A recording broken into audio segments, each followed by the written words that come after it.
Breaking news చూస్తున్నాం. జీహెచ్ఎంసీలో మున్సిపాలిటీల విలీనం ప్రక్రియలో కీలక పరిణామం చోటు చేసుకుంది. మున్సిపల్ ముసాయిదా ఆర్డినెన్స్ కు గవర్నర్ జిష్ణుదేవ్ వర్మ ఆమోదం తెలిపారు. తెలంగాణ ప్రభుత్వానికి ఫైల్ చేరింది. ఏ క్షణమైనా ప్రభుత్వం గెజెట్ విడుదల చేయనుంది. ఆర్డినెన్స్ మున్సిపల్ చట్ట సవరణతో విలీనం పూర్తి కానుంది.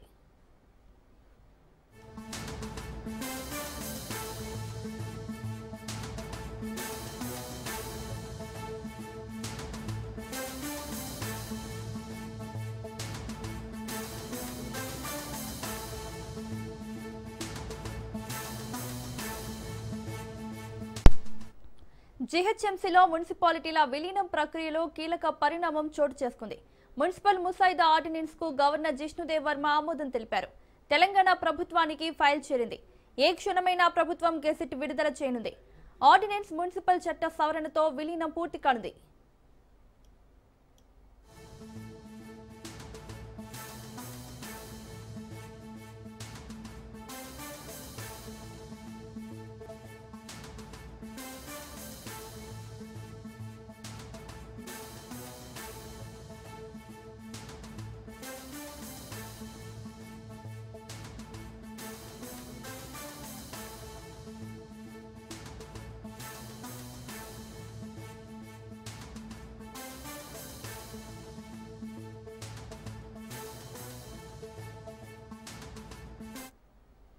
ఇదే అంశానికి సంబంధించి మరిన్ని అప్డేట్స్ మా ప్రతినిధి సునీల్ అందిస్తారు. సునీల్, జిహెచ్ఎంసీ లోకి మున్సిపాలిటీ అదేవిధంగా కొన్ని కార్పొరేషన్లు కూడా ఈ రోజు జిహెచ్ఎంసీ లో విడుదల చేస్తూ రాష్ట్ర ప్రభుత్వము కొద్దిసేపమే షెడ్యూల్ విడుదల చేసిన జరిగింది. మొత్తం 27 మున్సిపాలిటీస్ తో పాటు కార్పొరేషన్లకు కూడా అంటే జిహెచ్ఎంసీ అవతల వైపు ఉన్నటువంటి గ్రామ సంబంధించినటువంటి మున్సిపాలిటీస్ తో పాటు అదేవిధంగా కార్పొరేషన్లు మొత్తం కూడా ఈ రోజు గతంలోనే క్యాబినెట్ నిర్ణయం తీసుకుంది తెలంగాణ రాష్ట్ర ప్రభుత్వము. దీంట్లో గవర్నర్ కు క్యాబినెట్ సంబంధించినటువంటి మున్సిపల్ యాక్ట్ అదేవిధంగా సంబంధించినటువంటి యాక్ట్ ని సవరణ చేస్తూ ఇప్పటికే క్యాబినెట్ ఆమోదం తీసుకున్న తర్వాత గవర్నర్ దగ్గరికి ఆ క్యాబినెట్ తీసుకున్నటువంటి ఆమోదం కాపీని గవర్నర్ దగ్గర పంపడం, ఆ తర్వాత గవర్నర్ దాన్ని ఆమోదించడంతో ఈ రోజు మున్సిపల్ దీనికి సంబంధించినటువంటి మొత్తం దాదాపు 27 మున్సిపల్ సంబంధించినటువంటి జిఎస్ఎస్ లో 27 మున్సిపాలిటీతో పాటు కార్పొరేషన్ మొత్తం కూడా విలీనం చేస్తూ కీలక నిర్ణయం కూడా తీసుకుంటుంది. గవర్నర్ జిష్ణుదేవ్ వర్మ దాని కూడా 2 ప్రభుత్వం ఇచ్చినటువంటి ఫైల్ కి ఆమోదం తెలపడుతుంది. గెజిట్ విడుదల మరి కాస్త గెజిట్ విడుదల కూడా రాష్ట్ర ప్రభుత్వం చేస్తుంది. ఆర్డినెన్స్ పట్ల మొత్తం కూడా అంటే దీనికి సంబంధించినటువంటి జిహెచ్ఎంసీ ఇక్కడ నుంచి మొత్తం కూడా గ్రేటర్ హైదరాబాద్ మున్సిపల్ కార్పొరేషన్ లోనే ఈ యొక్క కార్పొరేషన్ కావచ్చు మున్సిపాలిటీలు కావచ్చు జిహెచ్ఎంసీ అవతల వైపు ఉన్నటువంటి కార్పొరేషన్ మున్సిపాలిటీలు మొత్తం కూడా ఇప్పుడు జిహెచ్ఎంసీ గ్రేటర్ హైదరాబాద్ పరిధిలోకి వస్తాయని ఇప్పటికీ గవర్నర్ ఇచ్చినటువంటి ఆమోదం పట్ల త్వరలోనే దీనికి సంబంధించినటువంటి గెజెట్ నోటిఫికేషన్ కూడా విడుదల చేయనుంది రాష్ట్ర ప్రభుత్వం. చాలు. Right Sunil, thank you.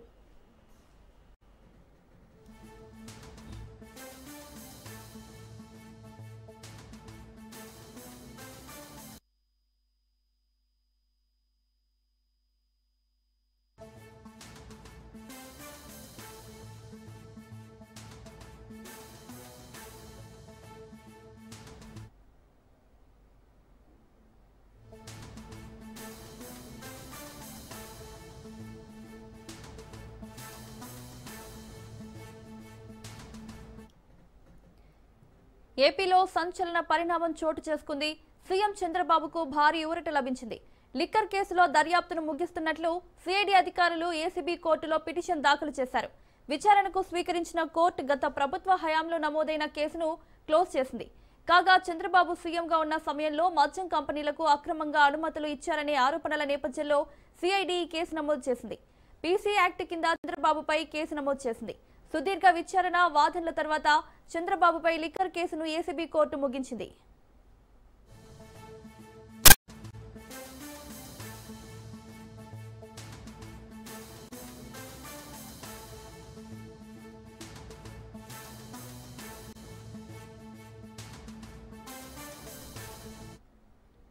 ఏపీలో సంచలన పరిణామం చోటు చేసుకుంది. సీఎం చంద్రబాబుకు భారీ ఊరట లభించింది. లిక్కర్ కేసులో దర్యాప్తును ముగిస్తున్నట్లు సిఐడి అధికారులు ఏసీబీ కోర్టులో పిటిషన్ దాఖలు చేశారు. విచారణకు స్వీకరించిన కోర్టు గత ప్రభుత్వ హయాంలో నమోదైన కేసును క్లోజ్ చేసింది. కాగా చంద్రబాబు సీఎంగా ఉన్న సమయంలో మద్యం కంపెనీలకు అక్రమంగా అనుమతులు ఇచ్చారనే ఆరోపణల నేపథ్యంలో సిఐడి కేసు నమోదు చేసింది. పీసీ యాక్ట్ కింద చంద్రబాబుపై కేసు నమోదు చేసింది. సుదీర్ఘ విచారణ వాదనల తర్వాత చంద్రబాబుపై లిక్కర్ కేసును ఏసీబీ కోర్టు ముగించింది.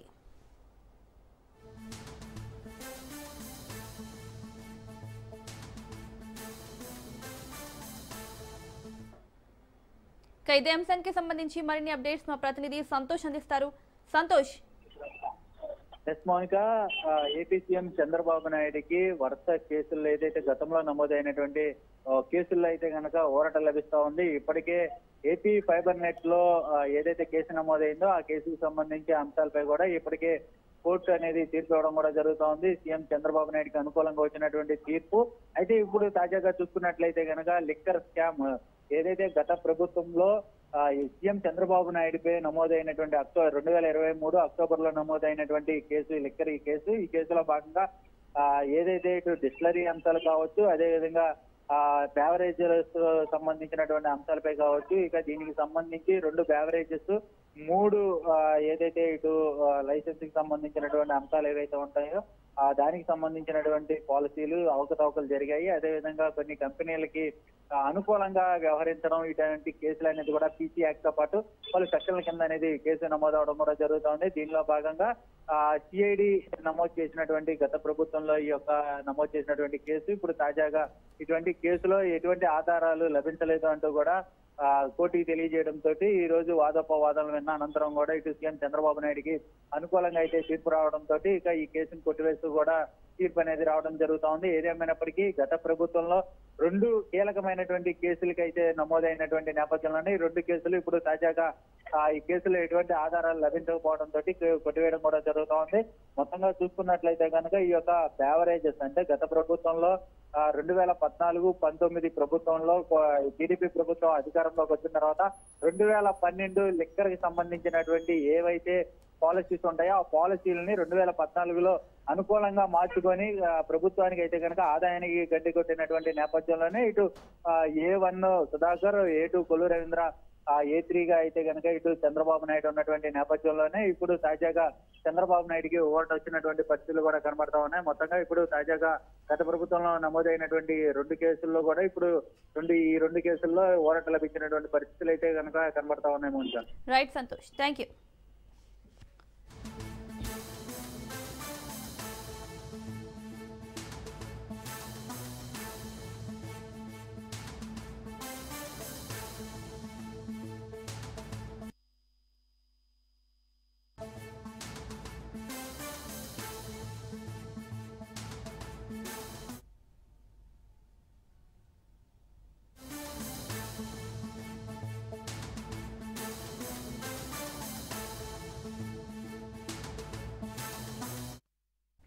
బ్రేకింగ్ న్యూస్ చూస్తున్నాం.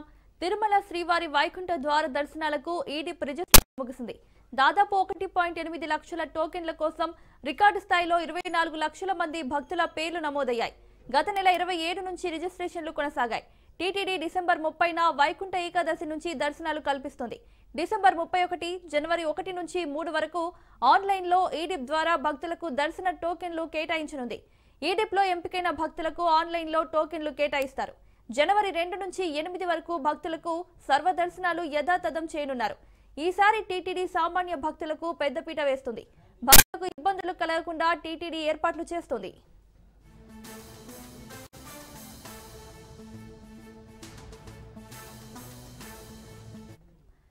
ఇదే అంశానికి సంబంధించి మరిన్ని అప్డేట్స్ మా ప్రతినిధి సురేష్ అందిస్తారు. సురేష్. రైట్ మోనిక, అయితే శ్రీవారి వైకుంఠ ద్వార దర్శనాలకు భారీ డిమాండ్ నెలకొందని చెప్పుకోవాలి. తిరుమల తిరుపతి దేవస్థానం గత ఘటనల దృష్ట్యా ఈ ఏడాది నూతనంగా లక్కీ డ్రిప్ ద్వారా టోకన్లు కేటాయించడం నిర్ణయించింది. దాదాపు డిసెంబర్ 30, 31, జనవరి 1 3 రోజులు కలిపి 1,80,000 టికెట్ల కోసం ఆన్లైన్ లో లక్కీ డ్రిప్ ఏర్పాటు చేసింది. దాదాపు రికార్డు స్థాయిలో ఎప్పుడు లేని విధంగా 24 లక్షల మంది భక్తులు వాళ్ళ పేర్లు నమోదు చేసుకున్నారు. మొన్న 27వ తేదీ ఉదయం 10 గంటల నుంచి ప్రారంభం ఇవాళ 5 గంటల వరకు కొనసాగిన రిజిస్ట్రేషన్లు. పూర్తి స్థాయిలో చూసుకుంటే అటు తిరుమల తిరుపతి దేవస్థానం అధికారిక వెబ్సైట్, అలాగే టీటీడీ మొబైల్ యాప్, మరోవైపు వాట్సాప్, ఈ మూడిట్లో కలిపి 28 లక్షల మంది భక్తులు పేరు నమోదు చేసుకొని రికార్డు స్థాయిగా చెప్పుకోవచ్చు. మొత్తం అత్యధికంగా టీటీడీ మొబైల్ యాప్ ద్వారా 13 లక్షల మంది భక్తులు బుక్ చేసుకున్నారు. మరోవైపు టీటీడీ వెబ్సైట్ ద్వారా 9,30,000 మంది బుక్ చేసుకున్నారు. మరోవైపు ఏపీ గవర్నమెంట్ వాట్సాప్ ద్వారా 1,50,000 మంది భక్తులు పేర్లు నమోదు చేసుకున్నారు. మిగిలిన 7 రోజులకు జనవరి 1 నుండి 8 తేదీ వరకు సర్వదర్శనం యథావిధిగా ఎటువంటి టోకన్లు టికెట్లు అవసరం లేకుండా నేరుగా తిరుమలకు వచ్చి దర్శనం చేసుకునే విధంగా ఏర్పాట్లు చేసి ఉన్నారు. చివరి 3 రోజులు అంటే జనవరి 6, 7 తేదీలో స్థానికుల కోసం ప్రత్యేక యాప్ ద్వారా రోజుకు 5,000 టోకన్లను డిసెంబర్ 10వ తేదీ విడుదల చేయబోతున్నారు.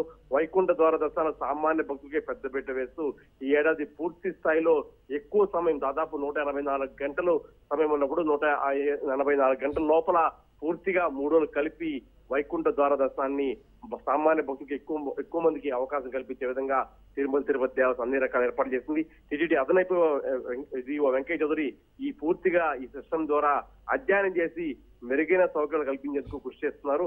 ఆ రకంగా భక్తులు కూడా వారి కేటాయించిన స్టార్ట్ ప్రకారం రావాలని విజ్ఞప్తి చేస్తున్నారు. మరోవైపు ఈ టోకన్ అన్ని రేపు మధ్యాహ్నం 2 గంటలకు ఎవరికి లక్కీ డిప్ ఏర్పడిందో వారి మొబైల్ కు సందేశం తిరుపతి దేవస్థానం పంపనుంది. మౌనిక, సురేష్, అలాగే సామాన్య భక్తుల కోసం ఎలాంటి ఏర్పాట్లు చేస్తోంది టీటీడీ? పూర్తిగా గతంలో సామాన్య భక్తులు తిరుపతిలో అలాగే తిరుమలలో ప్రత్యేక కౌంటర్లు ఏర్పాటు చేసి టోకన్లు జారీ చేసేవారు. ఆ రకంగా గతంలో జరిగిన నేపథ్యం తొక్కిసాట కారణంగా మరోవైపు ఈ ఏడాది లక్కీ డిప్ అనే సిస్టమ్, ఈ డిప్ అనే సిస్టమ్ ద్వారా టోకన్లు కేటాయించారు. పూర్తిగా 3 రోజులు వైకుంఠ ఏకాదశి, ద్వాదశి జనవరి 1కి ఇదే పద్ధతిని అవలంబించబోతున్నారు. మిగతా 7 రోజుల పాటు ఎటువంటి టోకన్ లేకుండా నేరుగా తిరుమలకు వచ్చి దర్శనం చేసుకోవచ్చు. మరోవైపు ప్రత్యేకంగా ఒక నిబంధన పెట్టింది. వైకుంఠ ఏకాదశి, ద్వాదశి జనవరి 1 ఎటువంటి టోకన్ లేని భక్తులకు దర్శనం కల్పించబోమని స్పష్టంగా చేసింది. ఆ రకంగా సామాన్య భక్తులు కూడా టీడీ సహకరించాలి. మరోవైపు తిరుమలకు రావచ్చు, దర్శనం మాత్రం లేదని చెప్పింది. పూర్తిగా వారి కేటాయించిన స్టార్ట్ ప్రకారం తిరుమలకు వస్తే అద్భుతకరమైన దర్శనం కల్పిస్తామని టీటీడీ అదనపు వెంకయ్య చౌదరి ప్రకటించి ఉన్నారు. Mounika, right Suresh, thank you.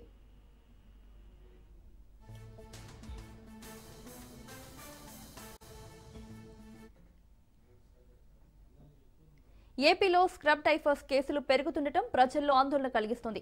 Chittoor, Kakinada, Visakha జిల్లాల్లో మాత్రమే 500కు పైగా కేసులు నమోదు కావడం, విజయనగరంలో ఒక మహిళ మరణించడం ఆరోగ్య విభాగాన్ని అప్రమత్తం చేసింది. విజయనగరం జిల్లా చీపురుపల్లి మండలం మెట్టపల్లి గ్రామంలో స్క్రబ్ టైఫస్ వ్యాధి కలకలం రేపుతోంది. రాజేశ్వరి అనే మహిళ స్క్రబ్ టైఫస్ లక్షణాలతో విజయనగరంలోని ఓ ప్రైవేట్ ఆసుపత్రిలో చేరారు. అక్కడ చికిత్స పొందుతూ నవంబర్ 29న మృతి చెందారు. జిల్లాలో కొత్తగా ఈ వ్యాధి లక్షణాలకు సంబంధించిన కేసులు వెలుగులోకి రావడంతో ప్రజలు ఆందోళన చెందుతున్నారు. నల్లి లాంటి పురుగు కుట్టడం వల్ల స్క్రబ్ టైఫస్ వ్యాధి సోకుతోందని వైద్యులు చెబుతున్నారు.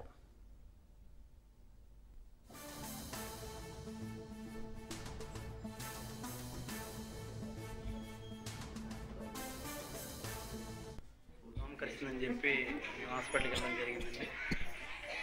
మన చిపురుపల్లి నీలకంఠ హాస్పిటల్ చేరడం జరిగింది. అక్కడ బ్లడ్ టెస్ట్ చేస్తే టైఫాయిడ్ ఫీవర్ అని చెప్పి పాజిటివ్ అయిందని చెప్పి ఆయన చెప్పడం జరిగింది. ఒక 3 రోజులు మెడిసిన్ ఇచ్చారు. మెడిసిన్ యూజ్ చేసాము. మళ్ళీ 4 రోజులు కూడా వాంతులు, తల తిరుగుతుంది అని చెప్పి మళ్ళీ వెళ్ళడం జరిగింది. మళ్ళీ మెడిసిన్ ఇచ్చారు, వాడామండి. మళ్ళీ తిరిగి ఆ మెడిసిన్ కంటిన్యూ చేసాం. మళ్ళీ తిరిగి ఆవేశాలకు వచ్చింది. మళ్ళీ తిరిగి వెళ్ళామండి. పేషెంట్ కొంచెం సీరియస్ అయిపోయింది. అక్కడి నుంచి మళ్ళీ విజయనగరం హాస్పిటల్కి కేఎస్వికి హాస్పిటల్కి తీసుకెళ్ళడం జరిగింది. అక్కడ మళ్ళీ బ్లడ్ శాంపుల్ తీశారు, టెస్ట్ చేశారండి. టెస్ట్ చేస్తే ఇది ఒక స్క్రబ్ వైరస్ అని చెప్పి ఆ టెస్ట్లో ఒక వైరస్ అని చెప్పి ఆ డాక్టర్ గారు చెప్పడం జరిగిందండి. అక్కడ చెప్పడం జరిగితే ఆ ట్రీట్మెంట్ చేయడానికి అక్కడ మేము కూడా అంగీకరించాము. చెయ్యండి సార్, ఎంత ఖర్చు అయినా పర్లేదు అని చెప్పి ట్రీట్మెంట్ స్టార్ట్ చేసాము. 12 గంటలు వాళ్ళు ట్రీట్మెంట్ స్టార్ట్ చేశారు. బాగానే చేశారండి. కానీ పేషెంట్ ఆల్రెడీ ఇన్ఫెక్షన్, మొత్తం బాడీ అంతా ఇన్ఫెక్షన్ అయిపోయింది. ఇదే అంశానికి సంబంధించి మరిన్ని అప్డేట్స్ మా ప్రతినిధి రమేష్ అందిస్తారు. రమేష్, ఏపీలో స్క్రబ్ టైఫస్ వ్యాధి కేసులు పెరుగుతున్నట్లు తెలుస్తోంది. డీటెయిల్స్ ఏంటి? మామూలుగా మనం చూసుకుంటే ఏపీలో విస్తృతంగా విస్తరిస్తున్న సబ్క్యూబిస్ వ్యాధి మాత్రం విజయనగరం జిల్లాని చేరుకుని భయాందోళన గురిచేస్తుంది. విజయనగరం జిల్లాలోని చిగురుపల్లి నియోజకవర్గంలోని ఈ వ్యాధి వెలుగులోకి వచ్చింది. అయితే ఇది ఇప్పటికే ఈ విషయంలో కలిగిన వ్యాధి ప్రారంభంలోనే గుర్తించకపోవడంతో ఒక వ్యక్తి ప్రాణాలు కోల్పోయిన పరిస్థితి అయితే మనం చూస్తున్నాము. బట్టి చూస్తే ఇది ప్రాణాంతక వ్యాధి అని చెప్పి ఈ వైరస్ ని ఎలాగైనా ప్రారంభంలోనే గుర్తించాలని చెప్తున్నారు. ప్రధానంగా విజయనగరం జిల్లా అనేది వ్యవసాయ ఆధారిత ఆ ప్రాంతము. అదే విధంగా ఈ నల్లి లాంటి ఈ పురుగు కుట్టడంతో ఈ వైరస్ సోకుతుందని చెప్పేసి చెప్తున్నారు. అయితే ఇది ప్రథమంలోనే అది కుట్టగానే దాన్ని గుర్తిస్తే దానికి మెరుగైన చికిత్స అందించవచ్చు. అదే లేట్ అయితే ప్రాణాలు పోయే ప్రమాదం అని చెప్పి అయితే వైద్యులు చెప్తున్నారు. ఈ నేపథ్యంలో జిల్లా వ్యాప్తంగా కూడా కొంత రైతులు కానీ ఇటు గ్రామీణ ప్రాంతాల్లో ఉన్న వ్యక్తులు కానీ భయాందోళనకు గురికాల్సి వస్తుంది. Mounika. Right Ramesh, thank you.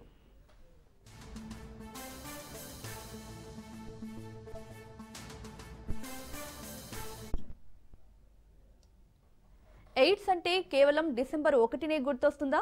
ఎయిడ్స్ను తగ్గించామని, నిర్మూలించామని గతంలో సర్కార్ గప్పారు. కానీ రోజు రోజుకు ఎయిడ్స్ కేసులు పెరుగుతున్నాయి.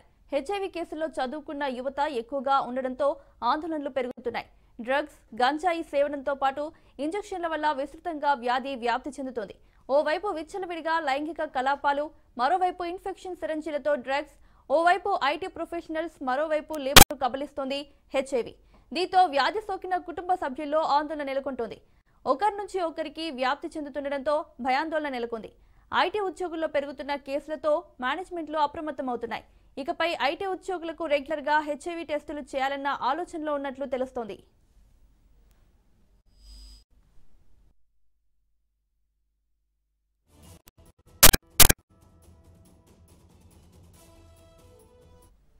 ప్రతి సంవత్సరం డిసెంబర్ 1 వచ్చేసరికి మనకి ఒక్కసారిగా గుర్తొచ్చే పేరు ఎయిడ్స్.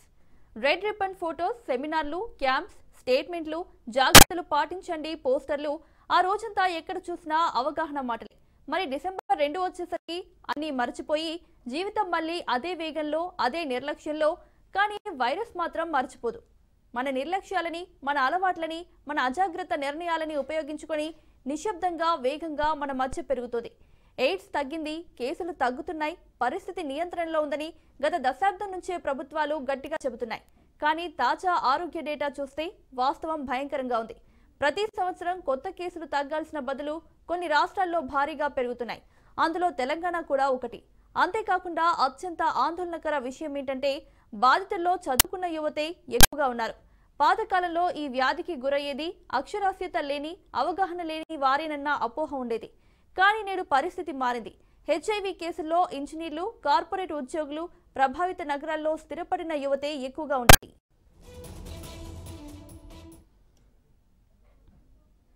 అయితే చదువుకున్న వారిలో హెచ్ఐవి ఎక్కువగా ఎందుకు వ్యాప్తి చెందుతుందో ఓసారి పరిశీలిస్తే విచ్చలవిడిగా లైంగిక సంబంధాలు, డేటింగ్ యాప్స్ సంస్కృతి, కండోమ్ ఉపయోగంపై నిర్లక్ష్యం, నాకేం అవదనే మూర్ఖత్వం, ఇవి నేరుగా కారణాలైతే మరో రహస్యదారిగా డ్రగ్స్ సంస్కృతి.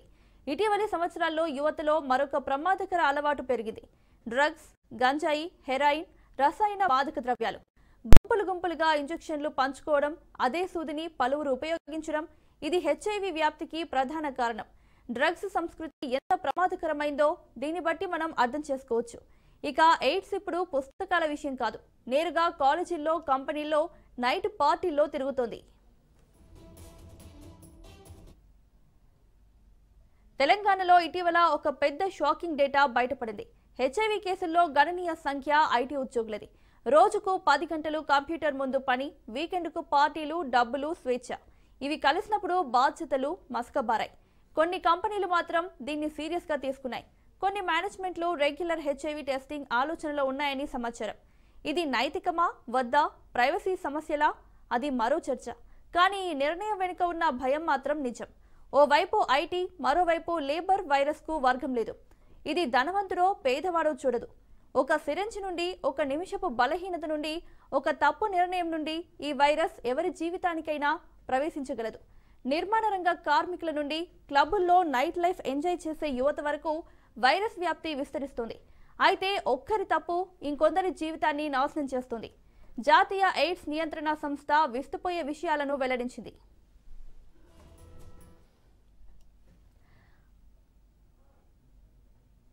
అత్యంత బాధాకరం ఏంటంటే హెచ్ఐవితో జీవిస్తున్న చాలా మంది తమ జీవిత భాగస్వామికి కూడా చెప్పకుండా ఉన్నారు. దీంతో కుటుంబాలు మౌనంగా చిన్నాభిన్నమవుతున్నాయి. కొన్ని చోట్ల తల్లిదండ్రుల నుండి పిల్లలకు కూడా వైరస్ చేరిన ఘటనలు ఉన్నాయి. మనకు గుర్తు చేసుకోవాల్సింది ఒకే ఒక విషయం. ఎయిడ్స్ అంటే ప్రచారం కాదు, ఎయిడ్స్ అంటే సిగ్గు కాదు, ఎయిడ్స్ అంటే పాపం లేదా నైతిక తీర్పు కాదు. ఎయిడ్స్ అంటే అవగాహన లేకపోవడం, నిర్లక్ష్యం, తప్పు నిర్ణయం. ఈ మహమ్మారి ఇంకా మన మధ్య ఉంది. ఈ వ్యాధి నిర్మూలించబడలేదు, పూర్తిగా తగ్గలేదు, అంతేకాదు మళ్ళీ పెరుగుతోంది. కాబట్టి ఈ రోజు ప్రశ్న అదే, ఎయిడ్స్ అంటే మనకు కేవలం డిసెంబర్ 1న మాత్రమే గుర్తుకు రావాలా, లేక మనం ఇంకా బతికున్నంత కాలం జాగ్రత్తగా ఆలోచించాల్సిన వ్యాధ? ఓసారి అందరూ ఆలోచించండి. Be careful.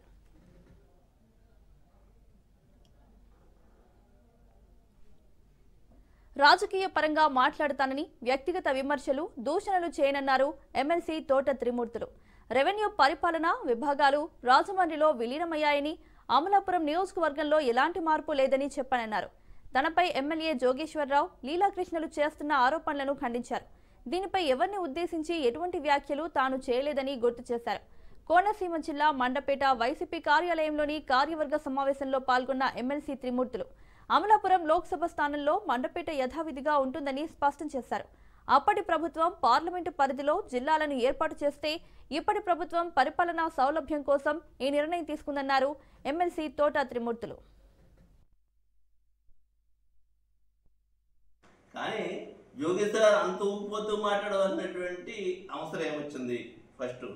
రెండోది, యోగేశ్వర ఒకటి చెప్తున్నాను, వ్యక్తిగతమైనటువంటి విషయాలు మాట్లాడవలసి వస్తే నీ జీవితం అంతా కడిగేవలసినటువంటి పరిస్థితి వస్తుంది. దానికి ఇష్టమైతే రండి కూర్చుందాం. నువ్వు తలకాయ ఎక్కడ పెట్టుకుంటావో తెలీదు. కుక్కతో వంకరా, లేకపోతే పిచ్చి ఎక్కింది. పిచ్చి నీకెక్కింది, నీకు పిచ్చి ఎక్కింది కాబట్టి. ప్రజలు తమ ఓటును తప్పకుండా వినియోగించుకోవాలని కోరారు జైపూర్ ఏసీపీ వెంకటేశ్వర్లు. మంచిర్యాల జిల్లా చెన్నూరు పట్టణంలోని స్థానిక పోలీస్ స్టేషన్ ఆవరణలో గ్రామ పంచాయతీ ఎన్నికలపై పోలీస్ సిబ్బందికి అవగాహన కార్యక్రమాన్ని నిర్వహించారు.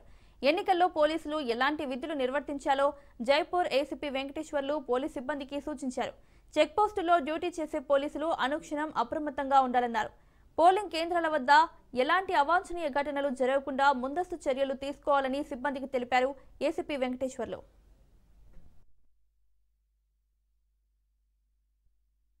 మూడు రకాలుగా వర్గీకరణ చేయొచ్చు. ఒకటి నామినేషన్, తర్వాత రెండవది ప్రచారం, మూడవది ఎలక్షన్.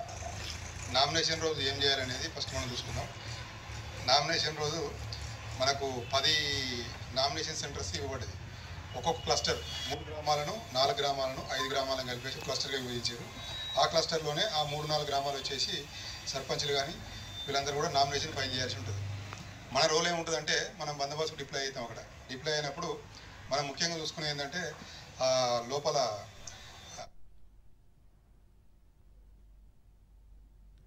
రాజన్న సిరిసిల్ల జిల్లాలో పలు గ్రామ పంచాయతీలు ఏకగ్రీవంగా ఎన్నికవుతున్నాయి.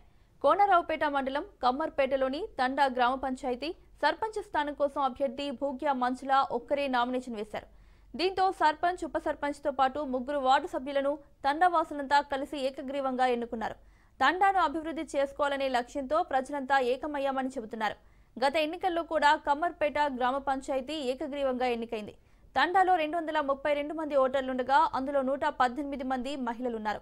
తండాకు ఎస్టీ మహిళా స్థానం రిజర్వ్ కావడంతో ఏకగ్రీవం చేసుకునేందుకు ఒప్పందం కుదుర్చుకున్నామంటున్నారు తండావాసులు. అందరి సహకారంతో తండాలో మౌలిక వసతులు కల్పిస్తామని, రానున్న రోజుల్లో తండాను ఆదర్శంగా తీర్చిదిద్దేలా కృషి చేస్తానని భూక్యా మంచుల తెలిపారు. నా తండవాసులకు అందరికీ పెద్ద మనుషులకు నా యొక్క నమస్కారాలు. నా పేరు భూక్యా మంజుల. కమ్మర్పేట జీబీకి సర్పంచ్ని అయితే ఎన్నుకున్నారు. అందరూ మా తండవాసులు అందరు కలిసి సర్పంచ్ని నన్ను అయితే ఎన్నుకున్నారు. నేను నామినేషన్ అయితే వేసిన. నామినేషన్ ఒక్కదాన్నే అయితే వేసిన. ఎవరు పోటీకి అయితే రాలేదు. అందరూ ఏకగ్రహం అయితే ఎన్నుకున్నారు నన్ను. ఇంతకుముందు గ్రామ పంచాయతీ అయితే రాలేదు, వచ్చింది కానీ కట్టలేదు. ఇప్పుడు అది మేము చేస్తామని అనుకున్నాము. ఇక మా తండవాసులు అందరూ ఒప్పుకున్నారు. అందుకే ఇక మాకు ఏకగ్రహం చేసిర్రు అన్నమాట. కమ్మరపేట తండ గ్రామ పంచాయతీ మాది. ఇప్పుడు మాకు తండవాసులందరూ అగ్రి అయ్యి మాకు ఏకగ్రహం చేయడం జరిగింది. మా వసతులు ఏంటంటే మాకు గ్రామ పంచాయతీ లేవు, రోడ్లు సౌకర్యం కూడా చక్కగా లేకుండే. దాని కొరకు మాకు ఎన్నుకోవడం జరిగింది. మాకు తండవాసులు కూడా అందరు సపోర్ట్ చేయడం జరిగింది. మేము కూడా వాళ్ళకు కూడా సహకరిస్తామని ఒప్పుకోవడం జరిగింది. అందు గురించే మాకు ఒకటే నామినేషన్ చేయడం జరిగింది. ఇక తండవాసులకు మేము పేరున ధన్యవాదాలు తెలుపుకుంటున్నాం. వాళ్ళకి ఇచ్చిన హామీలు మాకు కష్టపడి మాకు సాధ్యమైనంత వరకు మేము చేద్దామని ఒప్పుకున్నాం. దాన్ని కూడా అంగీకారం తెలుపుకుంటున్నాం. ఒకటే సర్పంచి నామినేషన్ కట్టడం జరిగింది. అట్లాగే మా వార్డు సభ్యులు కూడా అందరూ కూడా ఒక్కొక్క నామినేషన్ కట్టడం జరిగింది. మా ఉప సర్పంచ్ గారు కూడా ఒకటే నామినేషన్ జరిగింది. అందరూ మా సభ్యులు కూడా నాతో ఉన్న 4 తోటి